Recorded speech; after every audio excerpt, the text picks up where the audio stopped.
Bonjour, l'Ukraine vit au rythme des déclarations des uns et des autres.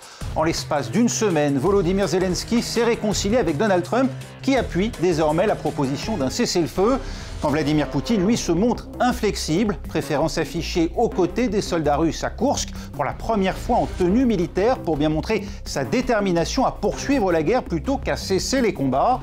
De quoi conforter les Européens dans l'idée d'une capacité commune, qu'une telle capacité est plus que jamais nécessaire. Vous nous répondrez. Général Christophe Gomard, député européen Les Républicains et ancien directeur du renseignement militaire. Mais d'abord, retour en images sur l'état de la négociation. 30 jours de cessez-le-feu sont sur la table sans qu'on sache si la Russie est réellement prête ou non à stopper son offensive. Volte-face spectaculaire des Américains. Lors de cette réunion à Jeddah en Arabie Saoudite, les États-Unis annoncent qu'ils reprennent l'aide militaire à l'Ukraine et l'échange de renseignements. Aujourd'hui, nous avons fait une offre que les Ukrainiens ont acceptée, qui comprend un cessez-le-feu et des négociations immédiates pour stopper ce conflit de façon durable. Pendant ces longues heures de négociations, deux leaders face à face, Marco Rubio, secrétaire d'État américain, et le ministre des Affaires étrangères ukrainien ici à gauche. Maintenant, disent les Ukrainiens, la balle est dans le camp des Russes. Les Russes doivent maintenant dire clairement s'ils veulent la paix ou non. Le président ukrainien estime que les États-Unis doivent maintenant convaincre les Russes d'accepter un cessez-le-feu. Une certitude, Washington va reprendre ses livraisons d'armes à l'Ukraine, ce qui est fondamental pour cesser de perdre du terrain. Le renseignement est tout aussi nécessaire. Un accord sur les minerais a aussi été signé. Général Gomard, il le dit lui-même, Vladimir Poutine. Vérifier qu'un cessez-le-feu est respecté sur 1000-1500 km de ligne de front, c'est impossible. C'est extrêmement difficile, évidemment, parce qu'il faudrait mettre des surveillants à tous les coins de bois ou à tous les coins de haies. Ça paraît extrêmement difficile. C'est bien pour ça, d'ailleurs, que la France et la Grande-Bretagne avaient proposé une surveillance, en fait, de ce qui se passait en l'air et ce qui se passait en mer, ce qui est plus facile à voir que sur une ligne de front de 1500 km. D'autant que côté russe, on l'assure, cette trêve aurait pour unique but de permettre aux Ukrainiens de reconstituer leurs effectifs et d'acheminer des armes sur la ligne de front. C'est un argument valable ?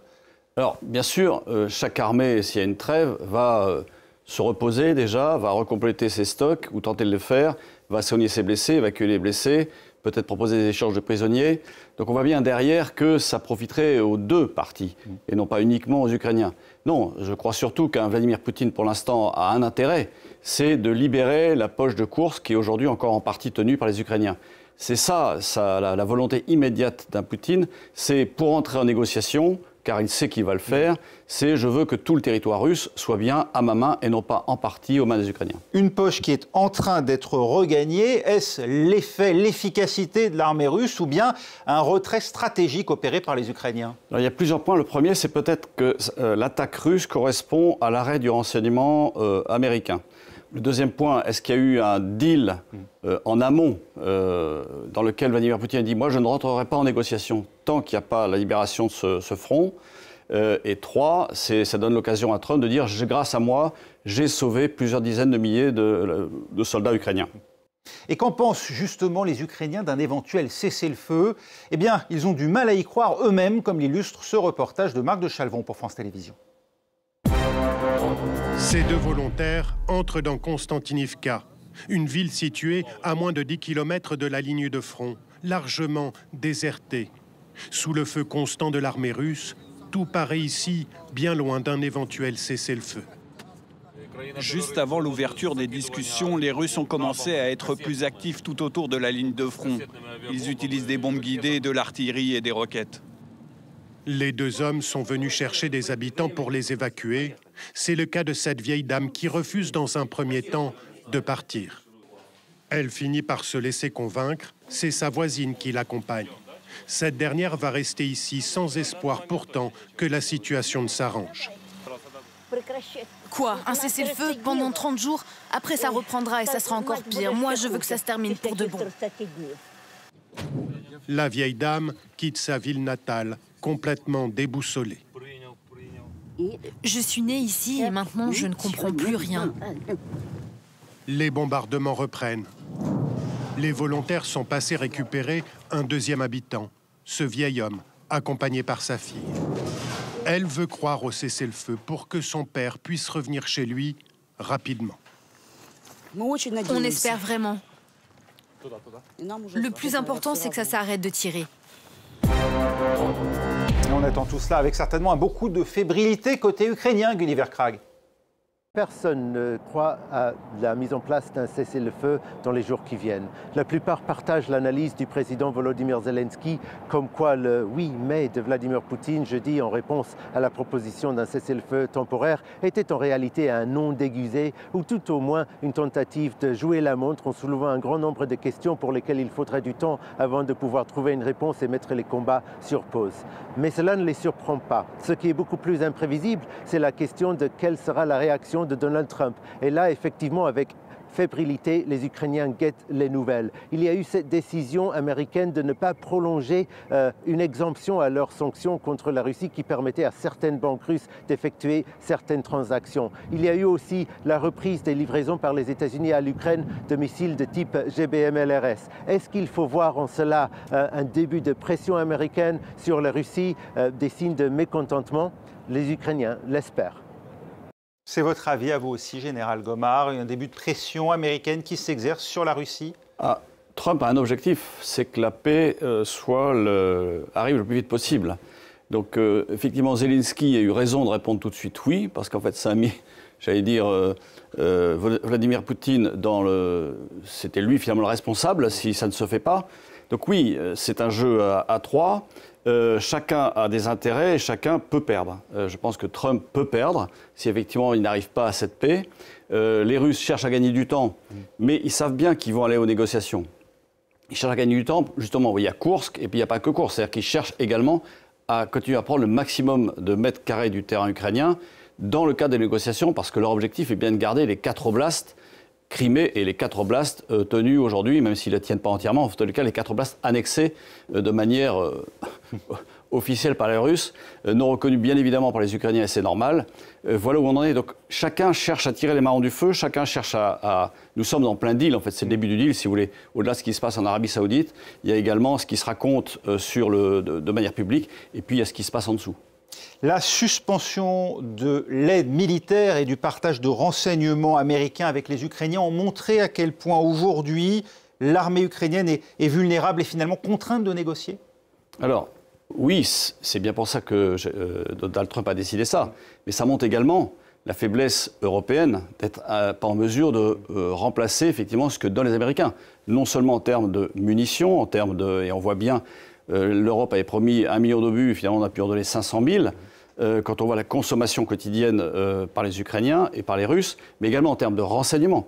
Les Européens, en particulier la France, sont en mesure, non pas de remplir totalement ce que donnent les Américains, mais en tous les cas une grande partie. Parce que la France dispose de moyens de renseignement totalement autonomes et qui permettent de donner, alors du renseignement qui est peut-être moins rafraîchi qu'avec les Américains, mais du renseignement très précis et très, j'allais dire, opérationnel. Ce qui n'est pas le cas des Britanniques, à qui les Américains ont interdit de communiquer les renseignements pendant cette période. Oui, parce qu'en fait, les Britanniques font partie d'une coalition qui s'appelle les Five Eyes, qui réunit 5 pays anglo-saxons que sont les États-Unis, le Canada, la Grande-Bretagne, la Nouvelle-Zélande et l'Australie. Et de fait, c'est une alliance de renseignement. Et donc, effectivement, les Britanniques ne font pas exactement ce qu'ils veulent. Et c'est la grande chance de la France d'avoir des capacités autonomes d'appréciation de situation. Il faut dire que la Russie, elle n'a cessé de se réarmer. Moscou consacre entre 6 et 10% de son économie à sa défense et sa sécurité. Nous en sommes loin, nous, Européens, même si l'objectif, c'est de presque doubler les dépenses en la matière, Maya Naissiatagen. Et oui, Donald Trump demandait récemment aux Européens de monter leurs dépenses militaires à 5% de leur PIB, quand les États-Unis eux-mêmes, d'ailleurs, n'en sont qu'à 3,38%. Mais regardez avec moi ce graphe où on voit les dépenses donc en point de PIB des différents pays de l'OTAN. Et on voit la Pologne en tête avec 4,12. On sent aussi la menace russe peser sur les pays baltes comme l'Estonie ou encore la Lettonie. En 2024, la majorité des pays de l'UE ont dépensé plus de 2% de leur PIB dans le militaire. C'est l'objectif qui était demandé par l'OTAN depuis 2006 et que peu de pays, il faut le dire, de l'UE respectaient jusque-là. La France, où est-ce qu'elle en est? À 2,1% de son PIB, mais Emmanuel Macron veut monter jusqu'à 3,5%, c'est-à-dire augmenter d'une trentaine de milliards d'euros supplémentaires, des dépenses qui devraient être faites, selon l'exécutif, sans augmentation d'impôts. Le pari, l'espoir du gouvernement, de l'exécutif, c'est que ces dépenses militaires soient un levier pour la croissance, et notamment pour les entreprises françaises comme Dassault, Thales ou Airbus. Mais l'industrie de la défense, elle a encore des problèmes de main-d'œuvre ou encore une dépendance à l'importation de certains composants. Bilan, peut-être pour monter vite et fort en compétences, il faudra peut-être se tourner vers l'Union européenne et notamment vers le plan dévoilé par la Commission, celui qui s'appelle Réarmer l'Europe, qui promet de consacrer 800 milliards d'euros à la défense, dont 150 milliards de prêts pour les pays de l'UE. Oui, merci. Et pour un pays comme la France, ça veut dire augmenter considérablement les cadences de production dans une industrie déjà florissante. Cyril Adriens nous en dit plus pour France Télévisions. 5 géants français figurent aujourd'hui parmi les plus grosses entreprises du secteur militaire mondial. KNDS pour la fabrication du canon César, Dassault pour le Rafale, Thales et ses radars, Safran pour ses drones notamment, et Naval Group pour sa frégate de défense et d'intervention. Une industrie coûteuse qui réclame des investissements importants et récurrents. Le ministre de la Défense plaide pour un budget jamais vu jusqu'ici. Un horizon autour de 100 milliards d'euros par an constituerait le poids de forme idéal pour les armées françaises. Un objectif extrêmement ambitieux au regard des 32 milliards d'euros dépensés en 2017, 50 milliards prévus cette année et 68 milliards à l'horizon 2030. Objectif, rattraper le retard pris par la France dans la production de munitions, l'intelligence artificielle et les robots. Mais l'argent seul n'y suffira pas. Dans cette entreprise toulousaine qui fabrique des drones par exemple, l'un des premiers obstacles est celui du recrutement. Certains postes, oui, il y a des habilitations de secret défense qui sont exigées, donc ça on est vigilant et en général c'est pré-renseigné dans les offres d'embauche. Après c'est par rapport à notre entreprise. Exactement, c'est une nouvelle contrainte qu'on ne connaissait pas chez Delair jusqu'à aujourd'hui. Produire et acheter français ou européen. Face à Donald Trump et son changement de pied stratégique, Emmanuel Macron exhorte ses voisins à privilégier la filière européenne. Car aujourd'hui, 55% des importations européennes d'armement proviennent des États-Unis, via la livraison de son avion F-35 par exemple. Mais les clauses d'utilisation sont très contraignantes. Général Gomard, un budget annuel pour la défense de 100 milliards d'euros. Vous y croyez? On en est loin aujourd'hui, on est à la moitié. On est à la moitié. Vous savez que dans le budget, en fonction de la façon dont on compte, dans les milliards dépensés, il y a également le poids des pensions. Quand on veut dire on dépense tant, on retire. Quand on dit on dépense beaucoup, on les remet. Bon, on est à 5 ou 6 milliards près, mais c'est quand même ça compte. Oui. Derrière, les pensions de retraite. Oui, les pensions de retraite. Ouais. Derrière, 100 milliards, oui, ça serait un super poids de forme. On en est loin, bien sûr, parce qu'on voit bien le poids de la dette en France. Ça nécessite des réformes, à n'en pas douter.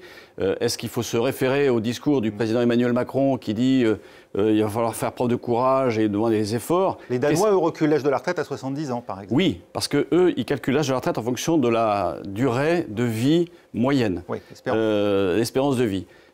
Nous, est-ce qu'il faut revoir ce problème des retraites? C'est-à-dire qu'effectivement, on a des retraites par répartition. Est-ce qu'il ne faut pas avoir des retraites par capitalisation? Enfin, je veux dire, il y a des vraies réformes à faire. On ne peut pas continuer à vivre comme on vivait au moment où cette retraite par répartition a été créée. On avait 4 actifs pour un retraité. Aujourd'hui, on a 1,8 actifs pour un retraité. Donc on voit bien derrière... Et un pays en danger. Et un pays en danger. Donc oui, il y a des choix à faire. C'est des choix politiques, des choix courageux à faire pour arriver effectivement à réarmer notre pays. Notre pays dispose d'une armée compétente, forte, mais de manière insuffisamment équipée. Et d'une industrie complète qui peut se suffire à elle-même, industrie de l'armement? Oui, à part quelques composants qu'on est obligé d'acheter à l'étranger, en réalité, l'industrie française, elle a été présentée par votre petit reportage, dispose de tous les moyens. On refabrique de la poudre, on fabrique des avions, on fabrique des chars, on fabrique des canons, on fabrique tout un tas de matériel très utile pour la défense du pays. Maintenant, il est vrai que sur les entreprises qui vous ont été présentées, on n'est même pas dans les 10 premières mondiales. Les 10 premières mondiales, 10 entreprises de défense, sont essentiellement américaines. Oui. Je crois que la 11e, simplement, est Leonardo en Italie, et la 12e, c'est, je crois, Airbus Défense. On peut exiger de nos partenaires européens qu'ils arrêtent d'acheter américains, à l'image des Portugais, après à reconsidérer l'achat d'avions de combat F-35, au motif que la fiabilité, finalement, aujourd'hui, de l'allié américain n'est plus garantie. Alors, il est intéressant d'entendre Ursula von der Leyen qui a dit effectivement l'argent européen doit servir à acheter européen dans les entreprises qui conçoivent, fabriquent et produisent en Europe. Et le cas du F-35 est assez vraiment intéressant parce que le F-35, quand vous l'utilisez avec l'accord des Américains. C'est-à-dire que quand c'est dans le cadre d'une alliance pilotée par les Américains, il n'y a pas de problème. Si demain les Européens veulent s'engager face à un adversaire et contraire à la volonté américaine, les avions décolleront peut-être, mais ensuite ils ne sont pas utilisables parce que dedans vous mettez des cartes numériques qui sont relayées avec les États-Unis et c'est les États-Unis finalement qui décident. Et c'est là où le Portugal va faire peut-être un choix différent qui leur permettra peut-être d'acheter du Rafale et qui leur permettra surtout d'être autonome et souverain en matière de défense. Auquel cas la France aurait les moyens de fournir, pas seulement F-35, mais dans les autres types de matériel? Alors je crois que Dassault Aviation fabriquait 2 Rafales par mois, il est passé à 4 Rafales par mois. On voit bien d'ailleurs que s'il y a des commandes, en fait, l'industrie a besoin de commandes, s'il y a des commandes, on peut produire, avec les problèmes de recrutement qui étaient soulignés dans votre reportage, parce qu'effectivement, il faut recruter plus d'ingénieurs, plus de techniciens et d'ouvriers spécialisés. Oui, car c'est bien là l'enjeu, s'émanciper des États-Unis qui protègent l'Europe depuis 1945. Le retrait américain, on y pense sur la base de Ramstein, en Allemagne, celle qui abrite le plus gros contingent de soldats américains sur le sol européen. Reportage de Lionel Feuerstein pour France Télévisions. Ici, plus de 50% de la clientèle est américaine. Essentiellement des GIs et leurs familles qui vivent sur le site de Ramstein. Ramstein, c'est la base la plus importante des États-Unis en Europe, construite au début des années 50 dans un endroit stratégique pour faire face au bloc soviétique. Plusieurs dizaines de milliers de soldats et employés y travaillent toujours. Mais pour combien de temps encore? Depuis peu, Washington menace de retirer des troupes d'Allemagne. Leur départ serait une tragédie. Toute la région ici, je dirais à 50 km à la ronde, vit de la base aérienne. Les chauffeurs de taxi, les hôtels, les restaurants, les peintres, les entreprises de construction. Ce tailleur travaille pour les Américains depuis plus d'une trentaine d'années. Dans son établissement, des centaines d'uniformes arrivent chaque semaine pour être ajustés ou nettoyés. La couleur noire, c'est pour les troupes au sol de l'US Army. La couleur marron, pour l'Air Force. Cette entreprise familiale estime que 95% de son chiffre d'affaires pourrait disparaître en cas de retrait des troupes. L'inquiétude des gens ici n'est pas seulement économique. Beaucoup ont aussi peur de se retrouver démunis sans les GIs américains en cas d'attaque russe. Oui, bien entendu, ce serait bien mieux de les garder. Sinon, l'effort financier va être énorme pour l'Allemagne. On se sent plus en sécurité quand on sait qu'il y a plusieurs personnes à l'arrière en soutien. Les conséquences de ces atermoiements côté américain, l'Allemagne envisage de rétablir son service militaire, Anne Maillet. Oui, le Bundestag est en train d'examiner un projet de réforme de la Constitution qui devrait permettre à l'Allemagne de dépenser beaucoup plus pour sa défense. 100 milliards d'euros par an environ, de quoi réarmer massivement la Bundeswehr, une armée qui manque toutefois cruellement de personnel. Or, à quoi bon posséder les chars les plus puissants au monde en l'absence de soldats capables de s'en servir? Les effectifs de l'armée allemande stagnent en effet à environ 180 000 personnes depuis plusieurs années, loin derrière les 203 000 soldats voulus par le ministère de la Défense. Malgré les campagnes de communication et de recrutement, la Bundeswehr peine à séduire les jeunes. D'après un sondage publié il y a quelques jours, seul un Allemand sur 5 serait prêt à prendre les armes pour défendre son pays. Alors faut-il revenir au service militaire d'antan, comme le souhaitent certains conservateurs? Faut-il au contraire miser sur les modèles scandinaves avec un tirage au sort comme au Danemark ou une sélection comme en Suède?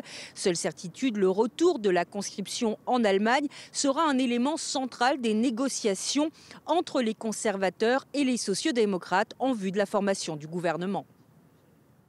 Chez nos voisins européens, Anaïs Yatagen, où le service militaire est-il obligatoire?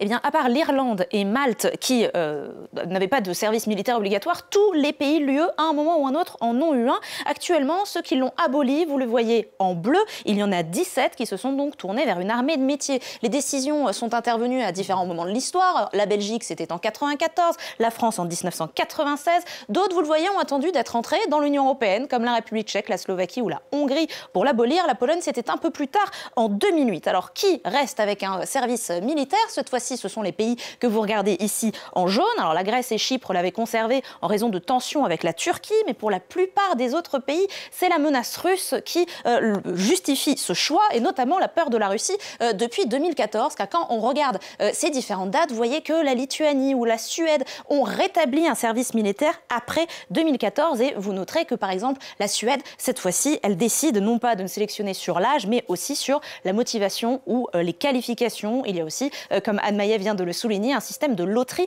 au Danemark. Alors différents systèmes qui inspirent différents pays qui sont en train de réfléchir à peut-être rétablir ce service militaire obligatoire, à l'image de la Belgique, de l'Italie, des Pays-Bas ou encore de la Pologne, qui imagine un système où tous les hommes adultes seraient formés à manier les armes et en tout cas formés pour la guerre.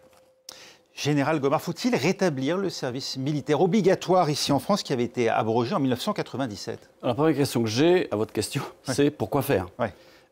Si c'est pour augmenter le volume des troupes, c'est-à-dire une classe d'âge, en France, c'est 800 000 jeunes, 400 000 garçons et 400 000 filles environ. Qu'est-ce qu'on leur fait faire ? Est-ce que c'est pour former ? Si c'est pour former, on a besoin de toute l'armée professionnelle actuelle qui, du coup, ne s'entraînerait plus, mais servirait à la formation de ces 800 000 jeunes.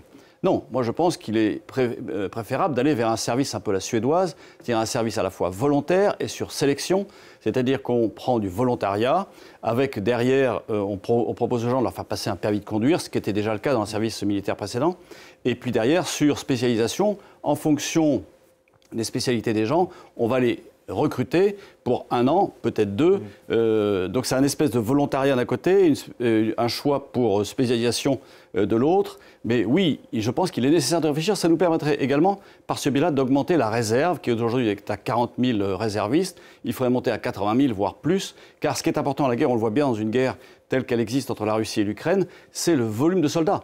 Et on voit bien le nombre de soldats malheureusement tués, on voit bien le nombre de soldats mobilisés de part et d'autre. Je crois qu'aujourd'hui, sur la ligne de front, vous avez environ 650 000 Russes d'un côté et 400 000 Ukrainiens de l'autre. On voit bien derrière la masse humaine qui est très importante dans un conflit. Sachant que les Ukrainiens n'ont pas recruté, n'ont pas mobilisé, les jeunes de 18 à 25 ans pour préserver l'avenir et avoir cette jeunesse qui demain pourra aider à reconstruire le pays. On ne l'avait pas prévu dès 2005. Pourtant, Vladimir Poutine menaçait l'Ukraine en cas d'entrée dans l'OTAN. Voici l'extrait d'une interview réalisée il y a 20 ans par Christian Mallard pour France 3. Le fait que l'OTAN exerce une grande influence sur l'Ukraine et la Géorgie ne nous indispose pas.